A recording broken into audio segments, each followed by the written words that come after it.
Hello అండి, అందరికీ నమస్తే. ఈరోజు మనం వీడియోలో గుడి నుండి వచ్చాక ఏ తప్పులు చేస్తే మన కోరికలు నెరవేరవో, దేవునికి కోపం వస్తుందో మనం ఈ వీడియోలో తెలుసుకుందాం. సాధారణంగా మన ఇంట్లో పెద్దవారు వారానికి ఒకసారి అయినా గుడికి వెళ్ళాలని చెబుతారు. గుడికి వెళ్ళటం వల్ల మనకు దేవుని ఆశీర్వాదం లభించడంతో పాటు మనసు కూడా చాలా ప్రశాంతంగా ఉంటుంది. అయితే గుడికి వెళ్ళేటప్పుడు ఎంత భక్తితో వెళ్తామో అంతే భక్తి వచ్చినప్పుడు కూడాను భక్తి శ్రద్ధలతో గుడి నుండి వచ్చినప్పుడు నియమాలను ఖచ్చితంగా పాటించాలి. కానీ కొంతమంది భక్తులు మాత్రం గుడి నుండి తిరిగి వచ్చేటప్పుడు తమకు తెలియకుండానే కొన్ని పొరపాట్లు అనేవి చేస్తారు. ఇలా చేయటం వలన గుడికి వెళ్ళిన పుణ్యం దక్కకపోవడమే కాక మీ ఇంటికి చెడు ప్రభావాలు కలిగే అవకాశాలు ఉన్నాయి. కాబట్టి గుడి నుండి తిరిగి ఇంటికి వచ్చేటప్పుడు అసలు చేయకూడని పొరపాట్లు ఏంటో మనం తెలుసుకుందాం. చాలామంది గుడికి వెళ్ళినప్పుడు గుడిలో ఉన్న దేవుని విగ్రహాన్ని ముట్టుకొని నమస్కారం చేస్తారు. కానీ ఎట్టి పరిస్థితుల్లోనూ దేవుని విగ్రహాన్ని ముట్టుకోకూడదు. మరీ ముఖ్యంగా మహిళలు మాత్రం ఆంజనేయ స్వామిని పొరపాటును కూడా ముట్టుకోకూడదు. అలాగే గర్భాలయంలోనికి కూడా ఆడవారు వెళ్ళకూడదు. ఎందుకంటే ఆంజనేయ స్వామి బ్రహ్మచర్యం పాటించడం వల్ల మహిళలు తాకకూడదని వేద పండితులు చెబుతున్నారు.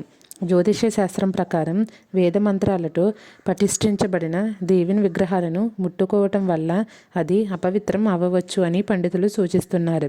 కాబట్టి గుడికి వెళ్ళినప్పుడు దేవుని ఆశీర్వాదం పొందాలంటే భక్తిపూర్వకంగా దేవుడికి నమస్కరించుకోవాలి. అంతేకాని విగ్రహాలను మాత్రం ఎట్టి పరిస్థితుల్లోనూ ముట్టుకోకూడదు. అలాగే గుడికి వెళ్ళినప్పుడు కొబ్బరికాయలు, పువ్వులను తీసుకువెళ్తే చాలా మంచిది. అయితే చేరుకోగానే ముందుగా మీ కాళ్ళు చేతులను శుభ్రం చేసుకుని ఆలయంలోనికి ప్రవేశించాలి. ఫస్ట్ ధ్వజస్తంభం వైపు తల ఎత్తి చూడాలి. తరువాత 3 ప్రదక్షిణలు చెయ్యాలి. ధ్వజస్తంభం దగ్గర పసుపు, కుంకుమ వేసి కొబ్బరికాయను కొట్టాలి. అయితే కొబ్బరికాయను కొట్టిన తర్వాత ఒక కొబ్బరి చిప్ప నిండుగా పంచదారను వేసి ధ్వజస్తంభం దగ్గర ఉంచితే చాలా మంచిది. ఇలా ఎవరైతే చేస్తారో వారికి ఎటువంటి కోరికలైనా సరే త్వరగా నెరవేరుతాయని ఆధ్యాత్మిక పండితులు చెబుతున్నారు. దేవుడిని దర్శించుకునేటప్పుడు గుడిలో ఉన్న గంటను మీ కుడి చేత్తో 3 సార్లు మోగించాలి. అలా గంటను మోగించడం వలన మనసుకు ఆధ్యాత్మిక ఆనందం, మానసిక ప్రశాంతత, అలాగే సకల దేవతలకు ఆహ్వానం పలికినట్టు అవుతుంది. ముఖ్యంగా ఎర్రటి వస్త్రాలను ధరించి ఆలయానికి వెళితే చాలా మంచిది. దేవాలయంలో ఉన్న దేవుని ముందు మన కష్టాలను చెప్పుకుని కంటినీరు పెట్టకూడదు. అయితే చాలామంది ఇళ్లల్లో ఎప్పుడూ డబ్బు సమస్యలే ఉంటాయి. మరి కొంతమంది ఇళ్లల్లో ఎంత డబ్బు ఉన్నా, ఎంత సంపాదించినా ఇంట్లో డబ్బు నిలవదు, ఆరోగ్యం అనేది కుదుటపడదు. అలాంటి వారు గురువారం రోజున సాయిబాబా ఆలయానికి వెళ్ళి ఆలయంలో ఉన్న దునిలో ఒక కొబ్బరికాయను వేసి అక్కడ ఉన్న విభూదిని ధరించి ఆ దుని చుట్టూ 3 ప్రదక్షిణలు చేస్తే మీ ఇంట్లో డబ్బు సమస్యలు లేకుండా మీ ఇంట్లో నిరంతరం డబ్బు వస్తూనే ఉంటుంది. ఏదో ఒక రూపంలో ఆ లక్ష్మీదేవి కటాక్షం అనేది మీకు తప్పకుండా కలుగుతుంది. చాలామంది గుడిలో దర్శనమైన తరువాత కూర్చోకుండా వచ్చేస్తారు. కానీ అలా అసలు చేయకూడదు. గుడిలో కనీసం 2 నిమిషాలు అయినా తప్పనిసరిగా కూర్చోవాలి. ఆ భగవంతుని ధ్యానించి ఇంటికి రావాలి. గుడి నుంచి ఇంటికి తిరిగి వచ్చిన తరువాత చాలామంది కాళ్ళు కడుగుతారు. కానీ అలా గుడి నుంచి వచ్చిన తర్వాత కాళ్ళు అనేవి కడుక్కోకూడదు. అలాగే ఇంటికి వచ్చిన తర్వాత మీకు ఈ ఇంట్లో ఎన్ని గదులు ఉంటే అన్ని గదుల్లోనికి వెళ్ళాలి. అలా చేస్తే ఆలయ స్వచ్ఛతను ఇంట్లోని అన్ని భాగాలకు విస్తరిస్తుంది. గుడి నుండి వచ్చిన తరువాత స్నానం కూడా చేయకూడదు. ఎందుకంటే మనం గుడిలో ఉన్నప్పుడు మన శరీరం అంతా దైవశక్తులతో నిండి ఉంటుంది. అంటే మన శరీరం మొత్తం పాజిటివ్ ఎనర్జీతో ఉంటుంది. కాబట్టి పాజిటివ్ ఎనర్జీతో ఇంటికి వచ్చిన వెంటనే స్నానం చేయకూడదు. ఒకవేళ చేసినట్లయితే పాజిటివ్ ఎనర్జీ మొత్తం తొలగిపోతుంది. దీనివల్ల మీకు భగవంతుని దర్శనం చేసుకున్నా కూడా పుణ్యం మాత్రం లభించదు. అందుకే గుడి నుండి ఇంటికి వచ్చిన వెంటనే కాళ్ళు కడుక్కోకూడదు, స్నానం చేయకూడదు. శివాలయం చుట్టూ మాత్రం మిగతా ఆలయాలు మాదిరిగా ప్రదర్శనలు చేయకూడదని శాస్త్రాలు చెబుతున్నాయి. ఎందుకంటే శివుడు దేవుళ్ళకే దేవుడు. కాబట్టి ఆయన గుడి చుట్టూ ప్రదక్షిణలు చేస్తే శివుడు ఉన్న తత్వాన్ని తక్కువ చేసినట్టు అవుతుందని శాస్త్రాలు చెబుతున్నాయి. ఒకవేళ శివాలయంలో ప్రదక్షిణలు చేస్తే మాత్రం చండీ ప్రదర్శనలు మాత్రమే చెయ్యాలి. శివాలయంలోకి అడుగు పెట్టగానే ముందుగా మనం నందిని దర్శనం చేసుకోవాలి. గుడిలో దర్శనమైన తరువాత నేరుగా ఇంటికి రావాలి.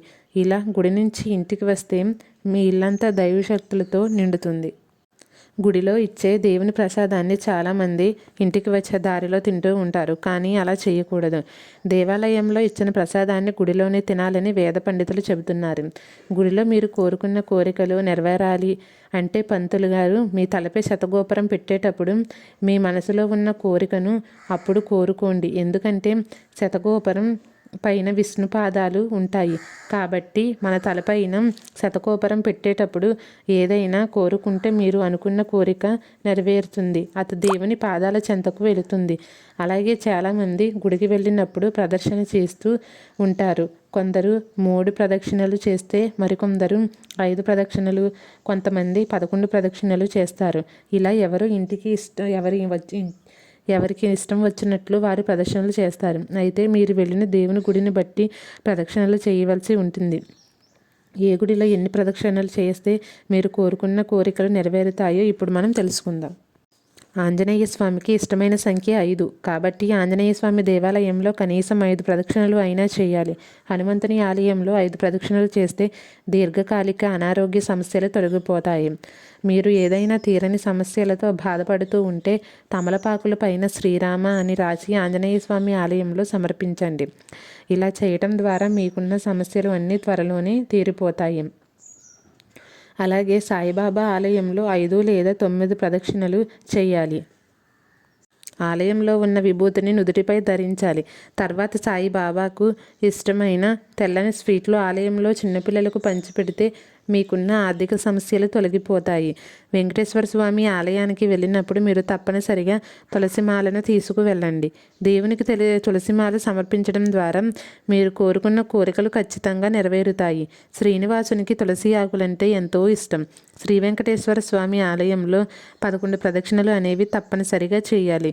గుడిలో ప్రదక్షిణలు చేసినప్పుడు ఓంకారం నామాన్ని జపిస్తూ ప్రదక్షిణలు చేయాలి.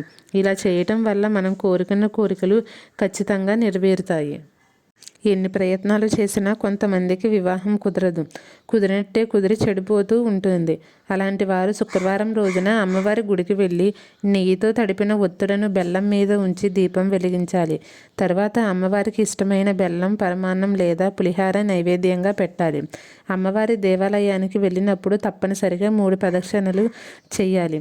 అలాగే అమ్మవారికి ఇష్టమైనటువంటి ఎర్రమందార పువ్వులను 108 మాలగా కట్టి అమ్మవారికి సమర్పించాలి. అంటే మాలలో 108 పువ్వులు అనేవి పెట్టాలి అన్నమాట. ఇలా చేయటం వల్ల అమ్మవారి అనుగ్రహంతో మీరు కోరుకున్న కోరికలు ఖచ్చితంగా నెరవేరుతాయని వేద పండితులు చెబుతున్నారు. అమ్మవారి దర్శనం అనంతరం ఆలయంలో కనీసం 2 లేదా 3 నిమిషాలు కూర్చొని ఓం శ్రీమాత్రే నమః అనే మంత్రాన్ని జపించాలి. మీకు అంతా శుభమే జరుగుతుంది. లేదు అంటే మీరు ఎప్పుడైనా గుడికి వెళ్ళినప్పుడు మీకు కుంకుమ పూజ అవి చేస్తున్నప్పుడు మీకు మా మంత్రాలు తెలియకపోతే ఓం శ్రీమాత్రే నమః అంటే సరిపోతుంది. శ్రీమాత్రే నమః అనే మా మంత్రానికి చాలా పవర్ ఉందండి. అలాగే వినాయకుడి గుడికి వెళ్ళినప్పుడు చుట్టూ 3 సార్లు ప్రదక్షిణలు చేస్తే చాలా మంచిది. మనసులో కోరికలు నెరవేరుతాయి. అలాగే గర్భగుడిలో ఉన్న స్వామివారిని దర్శించుకోవాలి. ఆలయంలో దేవుడికి ఎదురుగా నిలబడి ఎప్పుడు దర్శనం చేసుకోకూడదు. అయితే కుడివైపు లేదా ఎడమవైపు మాత్రమే నుంచోవాలని. దేవాలయంలో దేవుని దర్శనం చేసుకునేటప్పుడు విగ్రహానికి కుడివైపు లేదా ఎడమవైపు మాత్రమే నుంచోవాలి. అలాగే వినాయకుని గుడికి మీరు ఎప్పుడైనా వెళ్ళినట్లయితే 21 గరికలను వినాయకునికి సమర్పించండి. అలాగే కుడుములు ఉండ్రాలను నైవేద్యంగా పెట్టండి. తరువాత కళ్ళు మూసుకొని స్వామిని తలుచుకొని మీ యొక్క విన్నపాలను స్వామికి తెలియచేయండి. అలాగే కృతజ్ఞతలు కూడా దేవుడికి తెలియచేయండి. అలాగే 3 సార్లు గుంజీలు తీస్తే ఖచ్చితంగా గణనాథుని యొక్క దివ్య ఆశీస్సులు మీపై ఉండి మీ యొక్క కోరిక అనేది ఖచ్చితంగా నెరవేరుతుంది. అలాగే ఆలయాలకు వెళ్ళినప్పుడు ఎప్పుడు కూడా నాకు డబ్బు కావాలి, ఆస్తి కావాలి, వాళ్ళు ఇది అవ్వాలి ఇది అనుకోకుండా ఎప్పుడు కూడా అలాంటి కోరికలు కోరుకోకుండా ఎటువంటి బాధలు లేకుండా చనిపోవాలని, తమ స్వశక్తి మీదే బతకాలని, దైవ సన్నిధిలో మరణించే అవకాశం కల్పించాలని, అలాగే మీకున్న కోరికలను మనసులో కోరుకోవాలి. అంతేగాని మిగిలిన ఎదుటి వాళ్ళ మీద చెడు ఆలోచనతో ఉండడం అటువంటివి మాత్రం చేయకూడదు. అలా చేసినట్లయితే మీ యొక్క కోరికలు అనేవి నెరవేరవు. మీరు అనుకున్న దానికంటే వ్యతిరేకంగా జరుగుతుంది అని ఆధ్యాత్మిక పండితులు చెబుతున్నారు. గుడి నుంచి వచ్చినప్పుడు ఈ చుట్టాల ఇంటికి ఎవరి ఇంటికి వెళ్ళకూడదు. డైరెక్ట్గా మీ ఇంటికి మాత్రమే రావాలి. చూసారు కదండి ఈ వీడియో. మీకు నచ్చినట్లయితే లైక్ చేయండి, షేర్ చేయండి, సబ్స్క్రైబ్ చేసుకోవడం మాత్రం మర్చిపోవద్దు. Thank you.